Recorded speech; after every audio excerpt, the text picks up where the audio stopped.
가수 김호중에 대한 선고 공판이 열렸으며 그는 징역 2년 6개월의 실형을 선고받았습니다. 이번 사건에서 김호중의 죄질이 상당히 나쁘다고 판단한 재판부는 그의 행위에 대해 강도 높은 질타를 쏟아냈습니다. 특히 재판부는 김호중이 사고 직후 즉시 도주한 점, 그리고 경찰 수사 과정에서 매니저를 시켜 허위 자수를 하게 함으로써 수사에 혼선을 초래한 점을 지적했습니다. 이번 사건의 구체적인 내용은 김호중이 음주운전은 하지 않았으나 뺑소니 혐의로 기소된 것입니다. 사고로 인한 인정물적 피해가 발생했음에도 김호중은 사고 직후 현장을 떠났고 이후 자신의 소속사 대표 및 본부장과 공모하여 매니저에게 허위 자수를 시켜 경찰의 초동 수사에 혼란을 일으켰습니다. 김호중은 또한 사고 후 모텔로 도피해 술을 마시는 등 반성 없는 행위로 사건을 더욱 악화시켰습니다. 재판부는 김호중이 보여준 도주와 무책임한 행위들을 매우 부정적으로 평가하며 일말의 죄책감도 없어 보인다며 비판했습니다. 또한 허위 자수를 통해 수사에 혼란을 초래한 것은 물론 본인의 잘못을 타인에게 대신 수습하게 한 점에서 매우 불량한 정황이 드러났다고 지적했습니다. 이로 인해 법원은 실형을 선고하면서 김호중의 보석 신청을 받아들이지 않았습니다. 그는 구속된 상태에서 항소심을 준비하게 되었으며 2심 준비를 위해 보석을 기대했던 그의 변호사 측 전략은 무산되었습니다. 법원은 김호중이 구속된 상태에서 판결을 듣자 그가 낙담한 듯한 반응을 보였다고 전했으며 그의 팬들이 방청석에 자리했음에도 김호중은 팬들에게 시선을 주지 않은 채 실망감을 감추지 못했습니다. 검찰은 원래 징역 3년 6개월을 구형했으나 재판부는 김호중이 반성문을 제출하고 모든 혐의를 인정한 점, 피해 택시기사와 합의금 6천만 원으로 합의한 점 등을 참작해 형량을 1년 감형해 2년 6개월을 선고했습니다. 이와 관련해 함께 재판을 받았던 소속사 대표 이모 씨는 징역 2년을 선고받았으며 소속사 본부장 전 모 씨는 징역 1년 6개월 불구속 상태에서 재판을 받고 있는 장 모 씨는 징역 1년이 선고되었습니다. 김호중은 음주운전을 하다가 피해자가 운전하던 택시를 충격해서 인적, 물적 손해를 발생시켰음에도 불구하고 무책임하게 도주했다. 그리고 도망간 이후에 소속사 대표하고 본부장과 공모해서 매니저로 하여금 허위로 자수하게 함으로 인해서 초동수사에 혼선을 초래하고 경찰 수사력에도 상당히 낭비하게 하는 그런 결과를 처리했다. 죄질이 나쁘다 이렇게 질타를 한 거예요. 그러면서 전 모 본부장 그리고 장 씨에게 전화를 해서 자신이 있는 위치로 와서 사고 처리를 해 달라고 부탁하거나 막내 매니저에게까지 부탁하는 등 타인에게 자신이 저지른 범행을 대신 수습해 주기만을 종용했다. 장 씨가 자수하러 갈 때 김호중은 경기도 모텔로 이렇게 도주를 해서 수사에 대비한 허구의 통화 내용을 남기고 모텔에 들어가기 전에 맥주를 구입해서 마시는 술타기로 했다는 거죠. 여러 정황으로 죄질이 나쁘다 이렇게 보고 있는 거예요.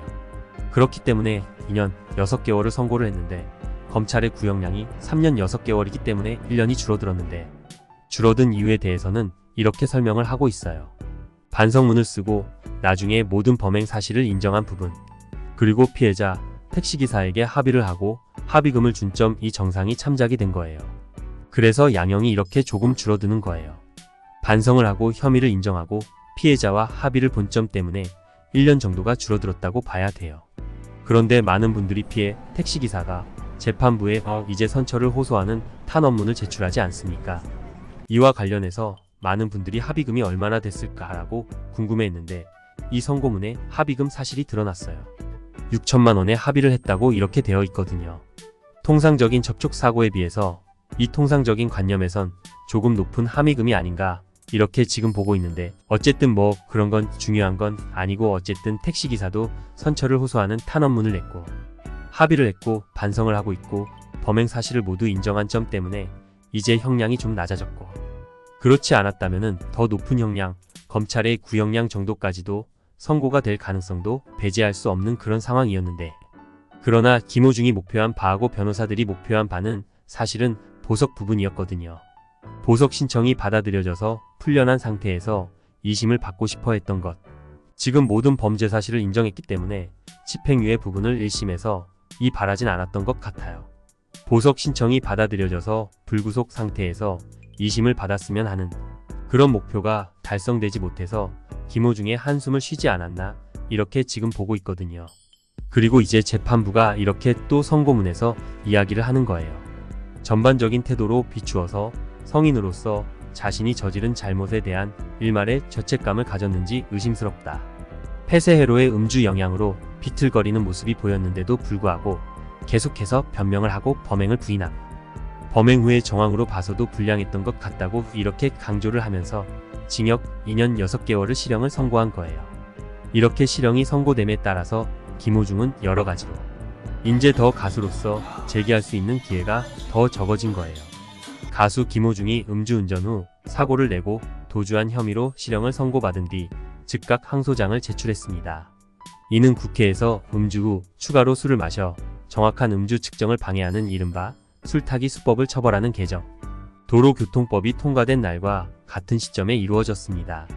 14일 국회 본회의에서는 해당 개정안이 재석 289명 중 찬성 286표로 통과되었으며 이는 앞으로 음주사고 후 책임 회피를 위한 음주 행위까지도 법적으로 규제하겠다는 취지입니다. 13일 서울중앙지법에서 열린 김호중의 1심 선고에서 재판부는 특정범죄가중처벌법상 위험운전치상도주치상과 도로교통법상 사고 후 미조치 혐의로 김호중에게 징역 2년 6개월을 선고했습니다. 재판부는 선고에서 김호중이 음주 상태로 운전하다가 피해자 택시를 들이받고도 책임을 피하기 위해 도주했으며 도주 후 자신이 저지른 행위에 대한 책임감이나 반성이 없는 모습을 보였다고 비판했습니다.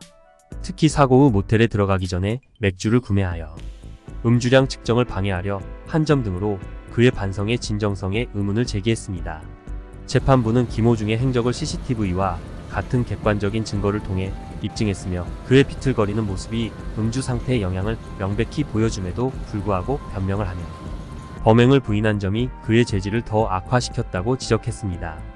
이 같은 무책임하고 불량한 태도에 대해 재판부는 강도 높게 질타하며 실형 선고의 배경을 설명했습니다.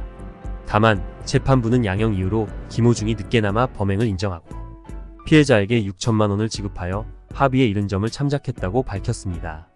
이러한 참작에도 불구하고 김호중의 1심 실형은 그의 사건에 대해 재판부가 얼마나 심각하게 보고 있는지를 드러내는 부분입니다. 이에 대해 누리꾼들은 김호중의 즉각적인 항소에 놀라움을 표했습니다. 이미 3차례 반성문을 제출했으나 진정성이 부족했다는 의구심이 커지고 있는 상황에서 그의 반성문이 단지 형량을 낮추기 위한 형식적 태도였는지에 대한 논란이 확산되고 있습니다.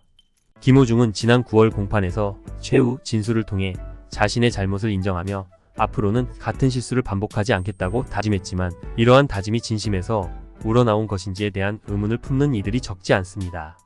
김호중은 불구속 상태에서 재판을 받는 동안 팬들과의 접촉을 유지하고 음악 연습을 이어가면서 가수로서의 재기를 준비하고 있었습니다. 하지만 이번 1심에서 예상보다 무거운 선고를 받으면서 2심 결과에 대한 전망 역시 불투명해진 상황입니다. 이번 1심 판결이 김호중의 죄질을 매우 나쁘게 판단한 만큼 2심에서도 감형이 쉽지 않을 가능성이 있다는 평가가 많습니다.